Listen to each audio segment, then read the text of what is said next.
seguimos entonces con este tema que traemos cada miércoles sobre el estudio de los hechos de los apóstoles. Hemos venido viendo todo el transcurso y dijimos que hay dos personajes principales que aparecen, y es Pedro y el apóstol Pablo. Obviamente Lucas le dedica más al apóstol Pablo, a todo lo que él hizo, pero habíamos visto a Pedro hasta el capítulo número 6, ¿se acuerdan? Y ahí lo habíamos dejado cuando se eligen a los diáconos, y luego viene Esteban, luego viene Felipe, estos diáconos que eligieron, pero luego se toma al apóstol Pablo en lo que estaba haciendo en Hechos. Hay unas cositas allí, luego sobre todo Hechos capítulo 8, sobre todo Hechos capítulo 9 ahora nos habla todo lo que tiene que ver con el apóstol Pablo, y eso es lo que hemos visto la vez pasada, la conversión del apóstol Pablo, Hechos 9 del 1 al 9, y luego veíamos Pablo, instrumento escogido por Dios, Hechos 9 del 10 al 31. ¿Cómo habíamos terminado nosotros? Y las iglesias tenían paz por todas aquellas regiones. Ahora, lo que hace ahora el evangelista Lucas aquí es que él va a hacer una pausa con el apóstol Pablo, y ya sabemos la razón. Dice que lo llevó a Tarso. Esteban lo llevó a Tarso porque él lo iban a matar en Jerusalén. Ya hemos dicho que ahí es probablemente que se quede entre 5 y 7 años. Entonces, mientras pasa eso, es lo que vamos a ver ahora, que Lucas ahora se va otra vez a enfatizar en Pedro. Así que los últimos capítulos de Hechos capítulo 9, los últimos versículos, perdón, de Hechos 9, y los capítulos 10, 11 y 12 va a ocupar del apóstol Pedro. Entonces, por eso es que el tema de hoy es señales apostólicas de Pedro. Capítulo 9, versículo 32 al 43, y leemos así: Aconteció que Pedro, visitando a todos, vino también a los santos que habitaban en Lida, y halló allí a uno que se llamaba Eneas, que hacía 8 años que estaba en cama, pues era paralítico. Y le dijo Pedro: Eneas, Jesucristo te sana, levántate y haz tu cama. Y enseguida se levantó, y le vieron todos los que habitaban en Lida y en Sarón, los cuales se convirtieron al Señor. Había entonces en Jope una discípula llamada Tabita, que traducido quiere decir Dorcas. Esta abundaba en buenas obras y en limosnas que hacía. Y aconteció que en aquellos días se enfermó y murió.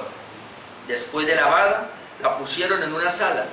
Y como Lida estaba cerca de Jope, los discípulos, oyendo que Pedro estaba allí, enviaron 2 hombres a rogarle: no tardes en venir a nosotros. Levantándose entonces Pedro, fue con ellos, y cuando llegó, le llevaron a la sala, donde lo rodearon todas las viudas, llorando y mostrando las túnicas y los vestidos que Dorcas hacía cuando estaba con ellas. Entonces, sacando a todos, Pedro se puso de rodillas y oró, y volviéndose al cuerpo dijo: Tabita, levántate. Y ella abrió los ojos, y al ver a Pedro se incorporó, y él, dándole la mano, la levantó. Entonces, llamando a los santos y a las viudas, la presentó viva. Esto fue notorio en toda Jope, y muchos creyeron en el Señor. Y aconteció que se quedó muchos días en Jope, en casa de un cierto Simón curtidor. Como ya lo dije, el evangelista Lucas deja a Pablo, y ahora, por los próximos 3 capítulos larguitos, ahora va a hablar de Pedro. Hoy quiero hablar de 3 puntos, hermano, en estas señales apostólicas del apóstol Pedro. Lo primero sería las señales de un apóstol, muy importante para poder entender los milagros. Luego miraremos la sanidad del paralítico Eneas y la resurrección de Dorcas. Entonces vamos primero a mirar las señales de un apóstol.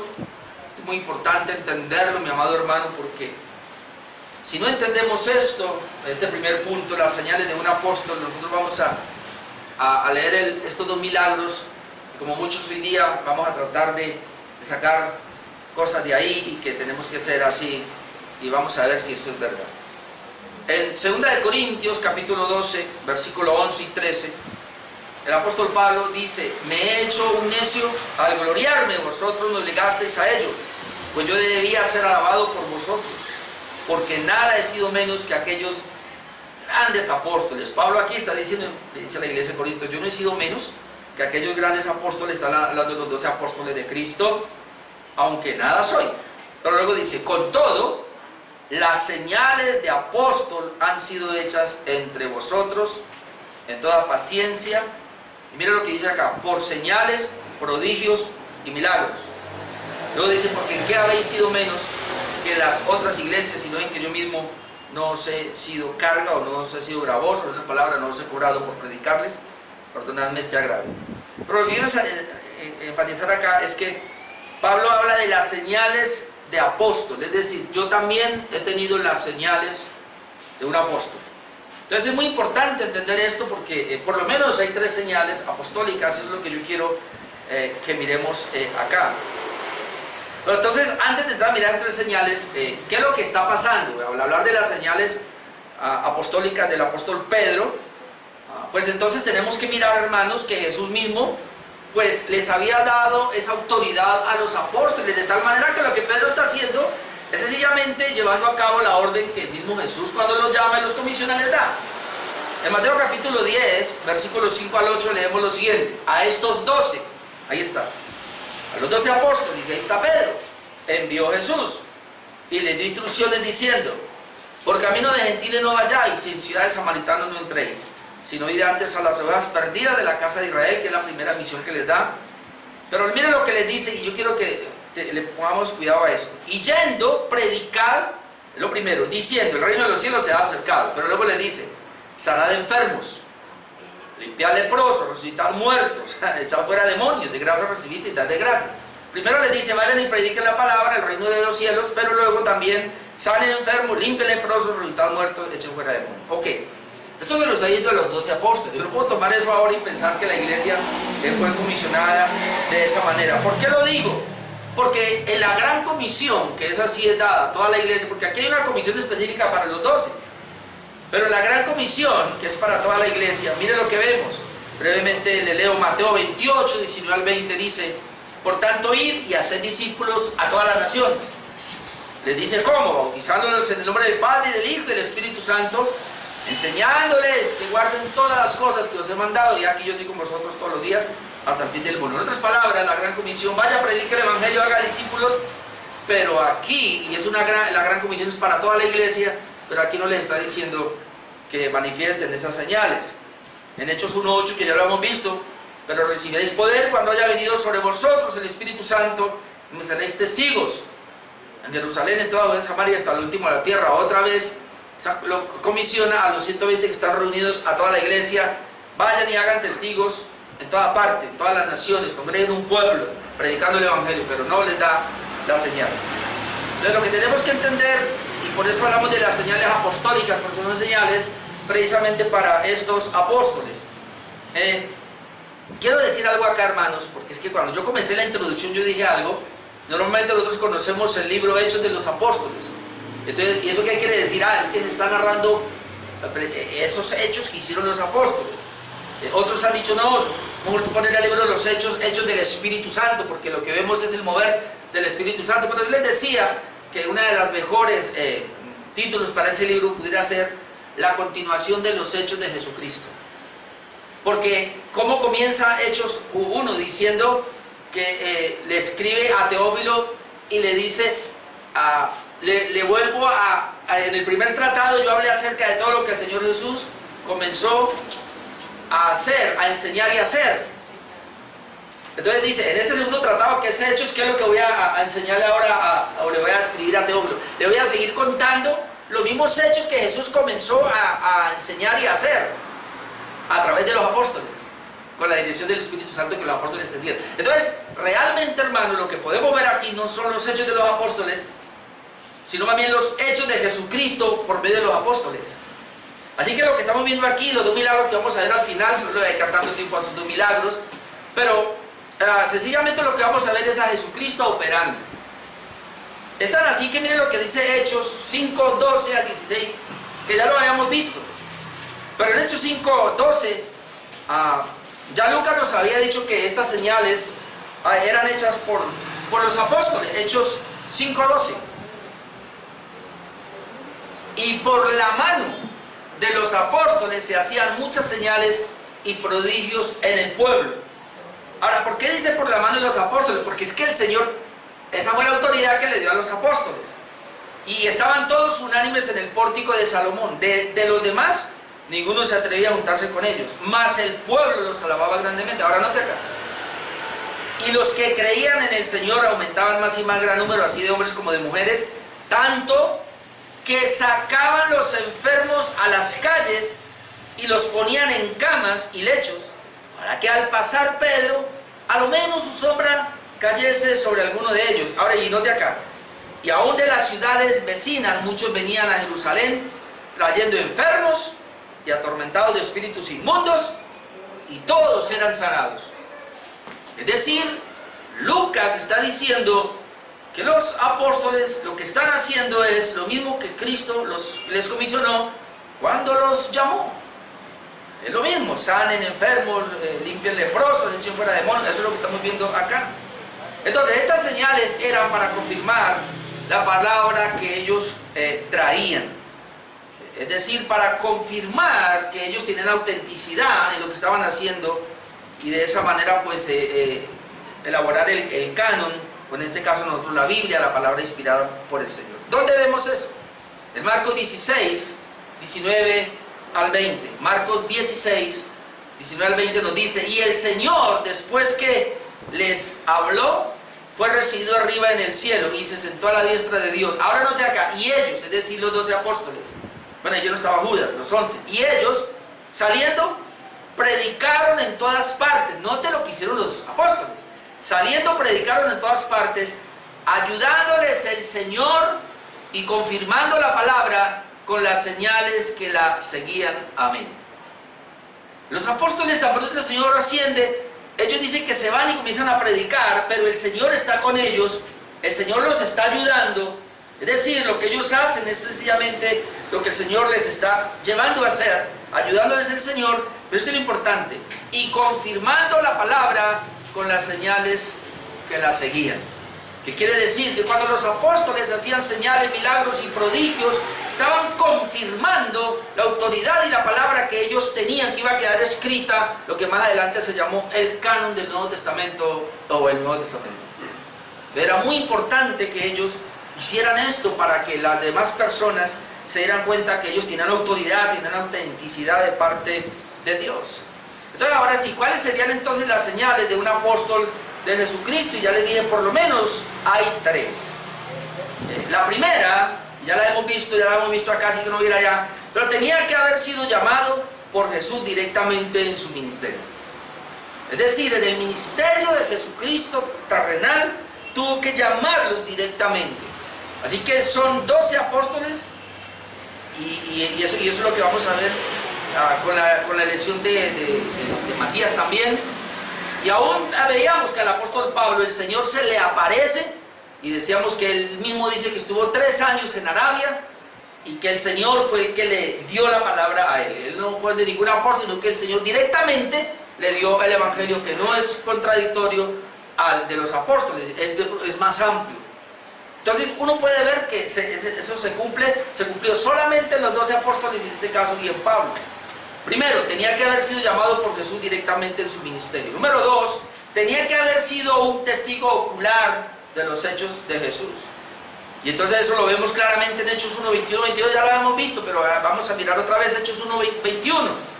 Cuando iban a elegir al sucesor de Judas, dice: necesario pues que de estos hombres que han estado juntos con nosotros todo el tiempo que el Señor Jesús no te entraba y salía entre nosotros, comenzando desde el bautismo de Juan hasta el día en que de nosotros fue recibido arriba, y en ese tiempo es que se le aparece a Pablo, dice: uno sea hecho testigo con nosotros de su resurrección. Tenía que ser testigo ocular de los milagros, señales, prodigios que Jesús hizo, de su muerte y de su resurrección, para poder ser un discípulo. Y en tercer lugar, pues tenía que operar en los mismos milagros de Jesús.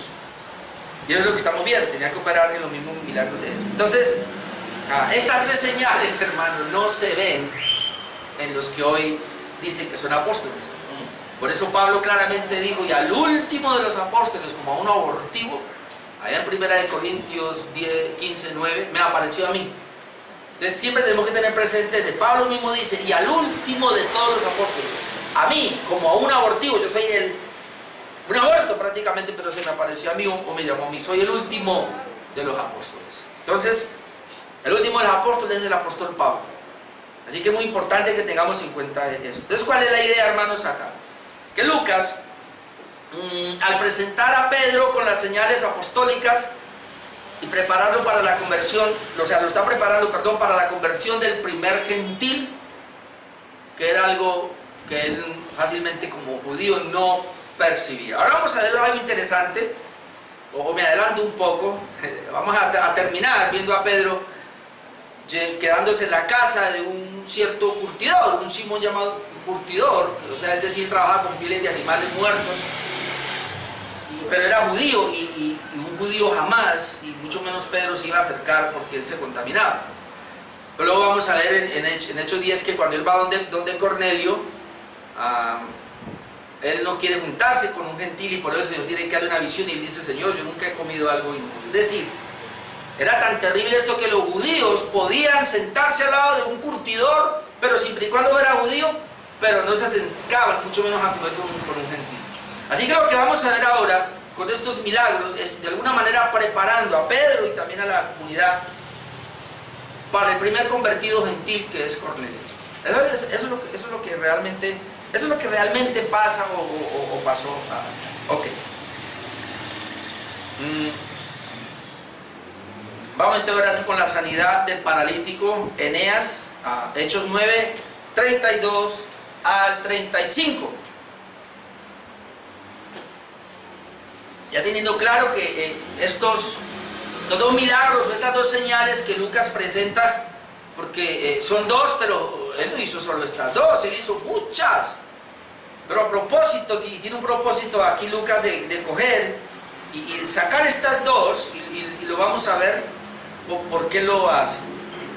La sanidad entonces de Eneas, en el versículo 32 vemos que Pedro pues ya está visitando a todos porque él tiene la libertad y se dirige a la ciudad de Lida. Dice el verso 32, aconteció que Pedro, visitando a todos, entonces la gran pregunta es, ¿cómo Pedro visitó a todos? Recuerden cómo terminamos el versículo 30 diciendo que las iglesias tenían paz por todos lados.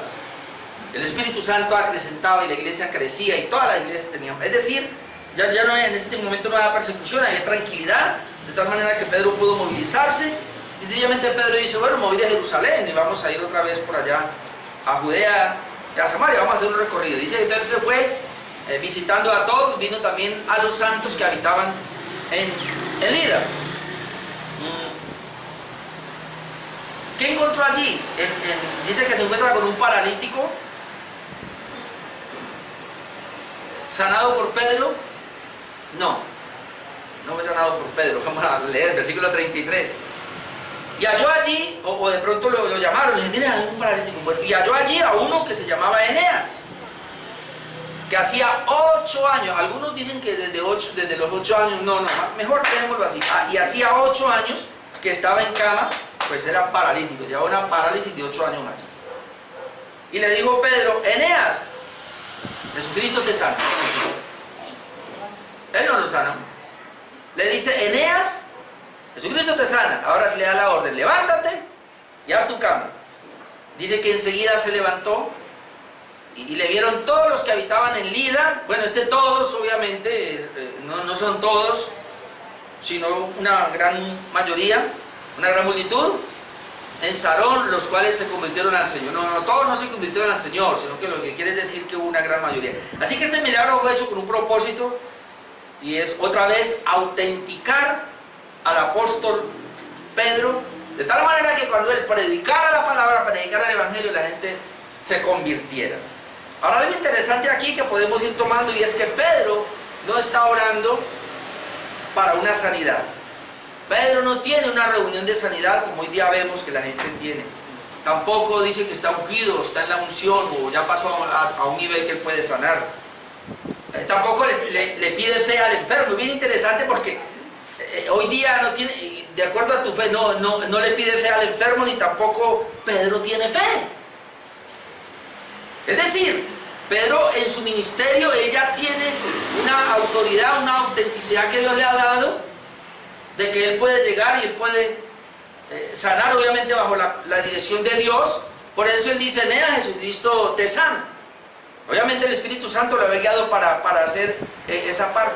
Él lo único que está haciendo es obedeciendo. Es muy interesante esto porque muchas personas siempre están diciendo: no, hay que hacer una reunión, hay que orar por el culto de esta noche, hay que estar ungido, o si no hay un milagro, ora por un milagro, y es que no tenía fe la persona, o el predicador está en la carne, qué sé yo.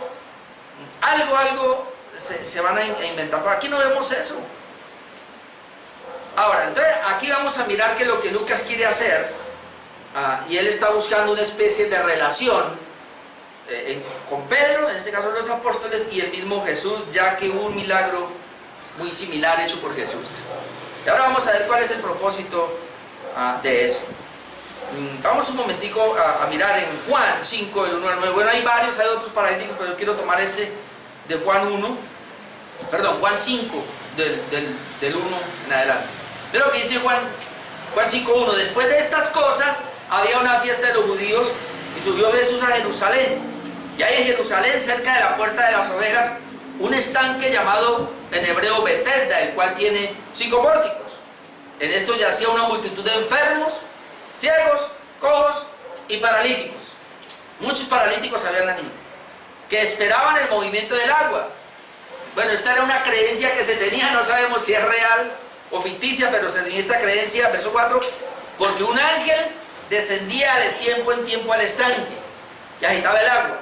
Y el primero que descendía al estanque después del movimiento del agua, quedaba sano de cualquier enfermedad que tuviese. Así que ese paralítico lo llevaban allí, esperando el movimiento del agua, pero no solo eso. Pues yo me pregunto, ¿y paralítico cómo hacía para llegarse al agua? A otro le ganaba primero. El cojo llegaba primero, aún el ciego. Pero el paralítico, ¿cómo iba a llegar? A no ser que tuviera gente allí listica, pero la mujer del agua lo tiraran allá, no sabemos cómo. El ciego, ¿cómo iba a ver? No, pero el ciego por lo menos le diría: usted cuando escuche el movimiento del agua, corra. Cuando lo escuche. Versículo 5. Y había allí un hombre que hacía 38 años que estaba enfermo, es decir, era un paralítico. Cuando Jesús lo vio acostado y supo que llevaba ya mucho tiempo allí, así le dijo: ¿quieres ser sano? Ahora note la respuesta que le da. Señor, le respondió el enfermo, no tengo quien me meta en el estanque cuando se agita el agua. No tenía quien lo metiera. Y entre tanto que yo voy, o sea que parece que ya lo he intentado, otro desciende antes que yo. Es decir, para mí la sanidad está llevada. ¿Cuándo? Sin embargo lo tenían ahí. Ahora, note, este es el punto y miremos la relación con Eneas. Jesús le dijo: levántate, toma tu lecho y anda. Las mismas palabras que Pedro pronunció. Y al instante aquel hombre fue sanado y tomó su lecho y anduvo, y era día de reposo aquel día. ¿Cuál es la diferencia? Que usted sigue leyendo acá, y en el caso de Jesucristo lo iban a apedrear, lo iban a matar, obviamente le dijeron: usted está quebrantando el día de reposo, se le vienen encima. Mientras que en el caso de Pedro dice que la gente se convirtió. Entonces, de alguna manera lo que el evangelista Lucas está haciendo es: mira, lo que Pedro está haciendo acá es lo mismo que Jesús hizo, porque ese es su discípulo. Más o menos es la idea. Ahora miremos el otro, que es la resurrección de Dorcas, versículo 36 al 43. Y aquí podemos ver entonces que Pedro pues se encontraba cerca de Jope, que es lo que estábamos viendo, y Dorcas había muerto. Entonces enviaron a llamar a Pedro a ver qué haría al respecto. Es decir, si este ya hizo un milagro similar al de Jesús, de pronto va y hace lo mismo que Jesús. Y esa es la idea. Lo voy a leer. Voy a leer versículos 36 al 38 primero. Había entonces en Jope una discípula, y me llama la atención esto de discípula, llamada Tabita. No Talita, que esa es otra. Tabita, que traducido quiere decir Dorcas. Es decir, aquí está Tabita, creo que es arameo, Dorcas en griego. Dice que que abundaba en buenas obras y en limosnas que hacía. Usted cuando predica esto, ¿cómo predicaría? Las buenas obras de Tabita, tenemos que hacer buenas obras. Entonces, por lo general la gente se va ahora. Bueno, ella abundaba en buenas obras y limosnas que hacía. Era una mujer muy dadora. Y aconteció que en aquellos días enfermó y murió. Después de lavada, o sea, porque ellos lavaban a las personas que habían muerto para luego enterrarlos. Pero ellos lo lavaban y les ponían un perfume y los enterraban. Pero miren lo que pasó aquí. Después de lavada, no le pusieron perfume, la pusieron en una sala. Y como Lida estaba cerca de Jope, los discípulos, oyendo que Pedro estaba allí, le enviaron 2 hombres a rogarle: no tardes en venir a nosotros. Y parece que de alguna manera ellos tenían como esa fe de que Pedro podía ir y la podía resucitar. Esa es la idea. Entonces ahora vamos a ver que Pedro, en obediencia al Señor, hace un milagro, otra vez muy similar al de Cristo, pero también similar al de Elías, que alcanzamos a mirarlo. Ahora, ¿qué es lo que vamos a ver aquí en este milagro? Es que hay una conexión, hermanos, entre el Mesías prometido, el Mesías histórico, el Mesías presente. Es decir, eso es lo que se quiere mostrar. En este milagro vamos a tratar de ver eso. Vamos a ver que Lucas está narrando, bueno, Pedro, este no apóstol de Cristo, está operando en la delegación que le dio el Mesías que vino, Jesús. Y lo está preparando obviamente para ahora que sea el primer convertido gentil y sigue el evangelio a todos los gentiles. Pero vamos a mirar que Jesús hace un milagro muy similar al que hizo Elías. Y entonces uno va a ver la conexión en esos 3 milagros, que la Biblia tiene un hilo conductor, y es Jesucristo. Que del antiguo pacto ya se está hablando acerca del Mesías, y ese Mesías entonces viene y opera el mismo milagro, o similar al milagro de Elías, y ahora está el de Pedro. Es decir, hay una conexión, hermano, muy bonita ahí, que es lo que queremos mirar.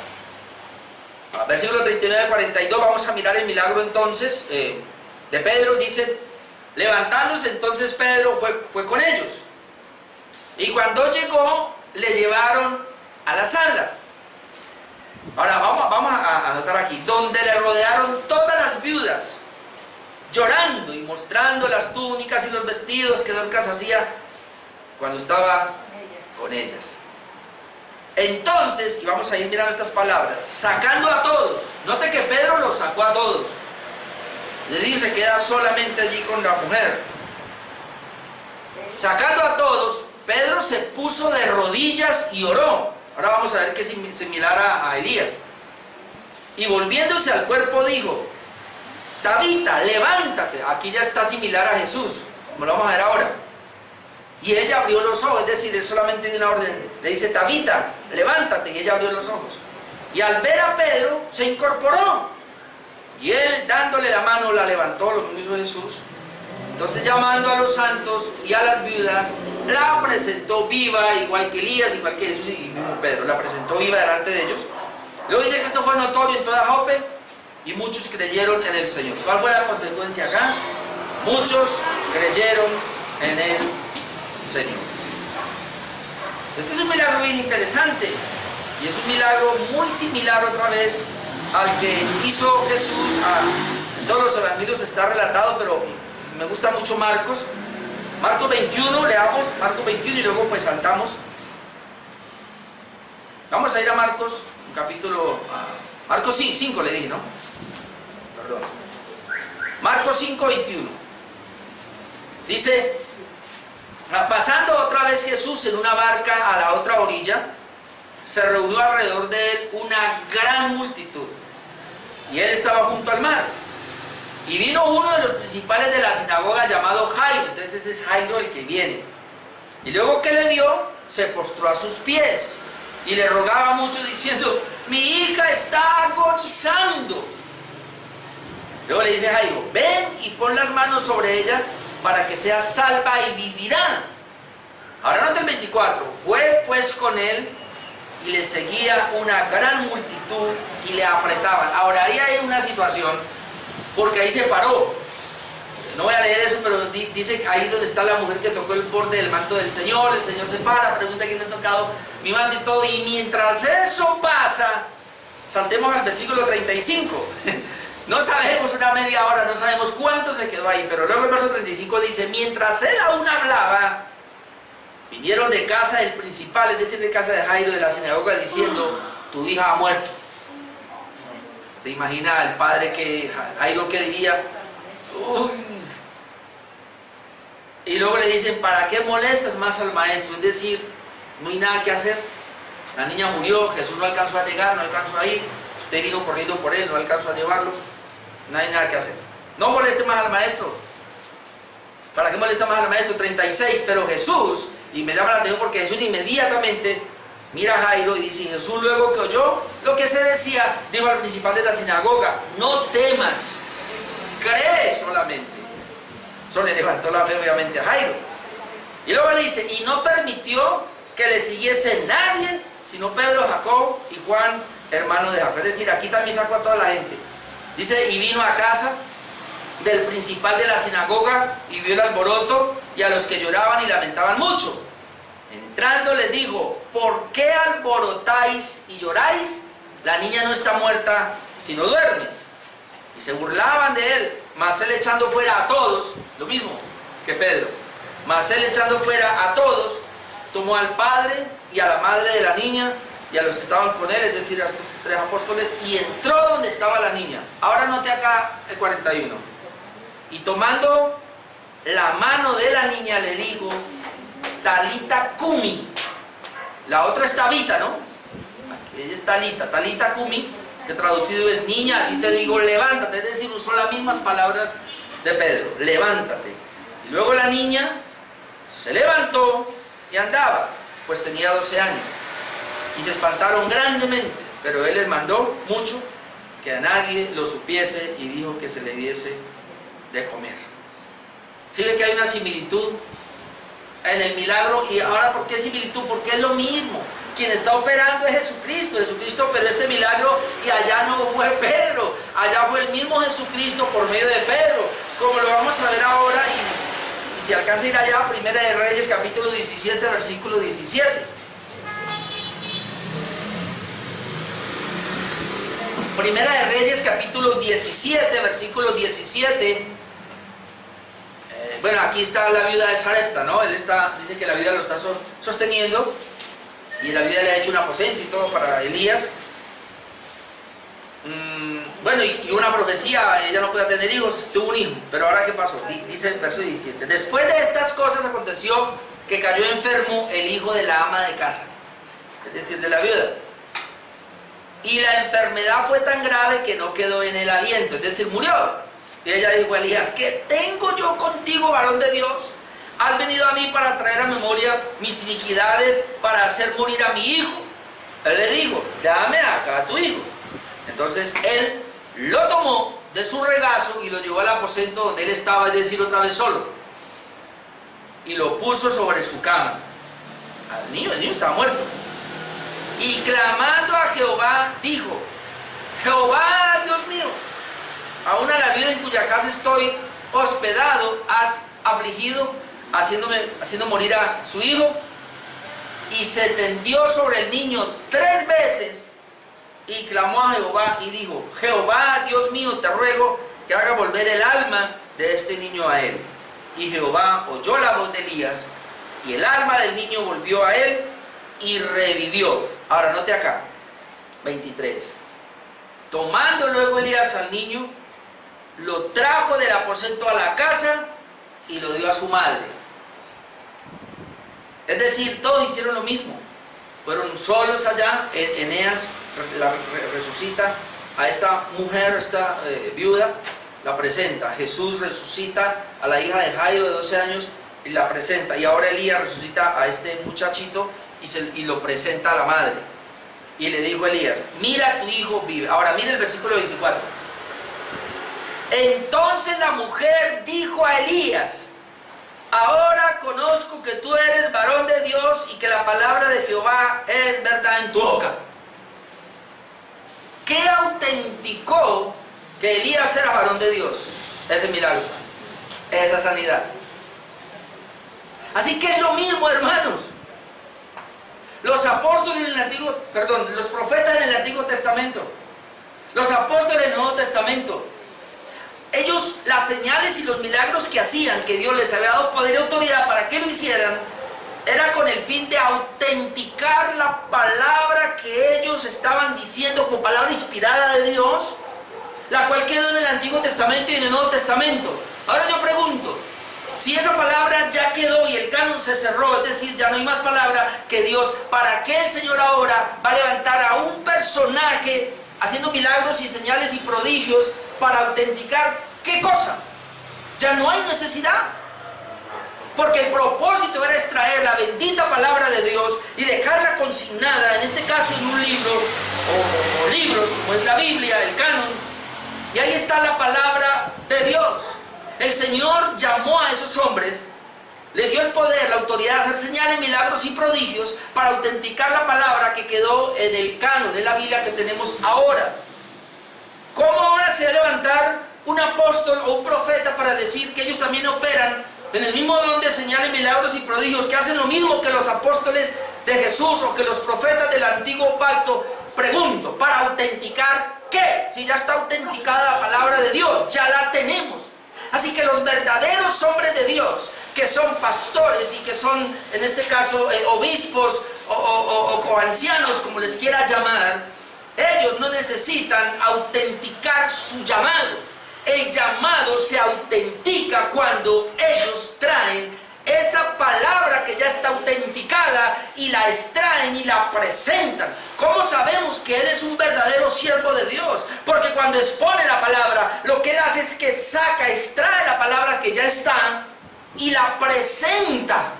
No necesita milagros, señales y prodigios. Lo que necesita es conocer muy bien la Escritura, tener el don de Dios, el llamado de Dios a predicarla, y cuando lo hace, entonces él está autenticando, no que él es verdadero en ese caso, sino que la palabra que predica es verdadera, por lo tanto él es verdadero, no necesita señales, milagros y prodigios.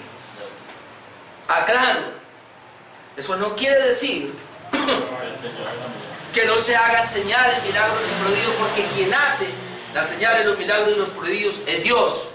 Y Dios sigue haciendo milagros, señales y prodigios, pero ya no lo hace a través de hombres ungidos, hombres con un don, sino que ahora lo hace todos los hijos de Dios. Cualquier hijo de Dios puede orar por sanidad y Dios dar la sanidad o no darla, ya depende de él.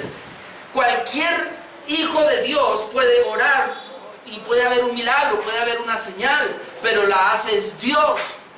Por eso es ridículo, y ni siquiera los apóstoles ni siquiera Jesús lo hizo, ir a hacer campañas para señales, milagros y prodigios. Es ridículo que noches de milagros o que noches con gloria, noches de gloria.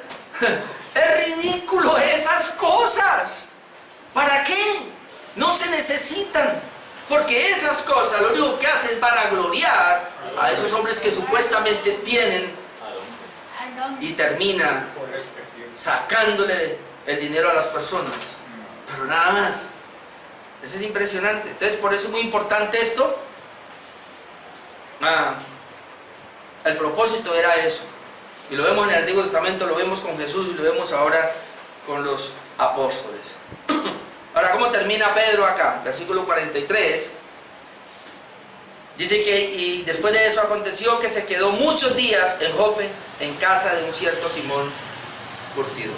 Ahora, es interesante porque, como ya les dije al comienzo, se quedó un judío, obviamente, Simón el curtidor, es decir, él tenía una fábrica de cuero, y no sé cómo era, pero tenía que ver con animales muertos.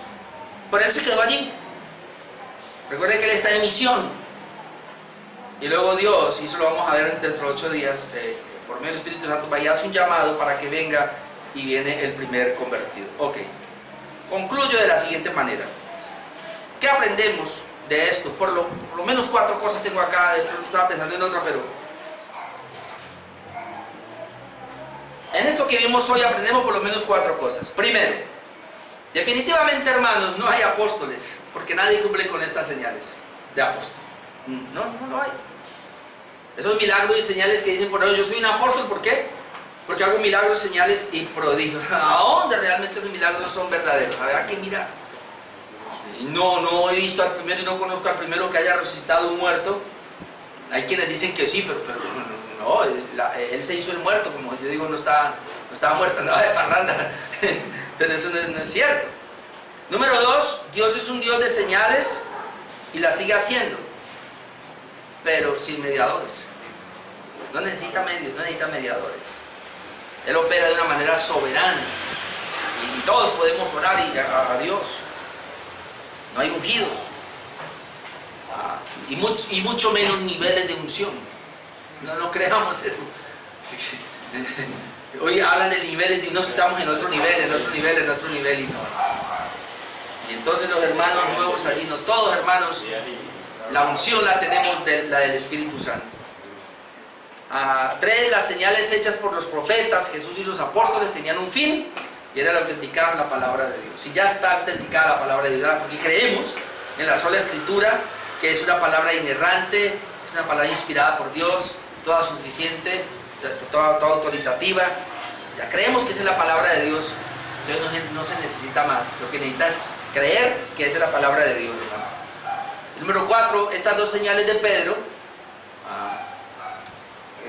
la resurrección de Dorcas y la curación de Eneas, lo que están haciendo es preparar a Pedro para su encuentro con Cornelio, el primer gentil convertido, porque así como él comenzó a operar obviamente en esos milagros exteriores, ahora va a operar en milagro, gran milagro, porque hasta ahora no ha habido un gentil convertido donde Pedro lo que va a hacer es cumplir lo que le falta.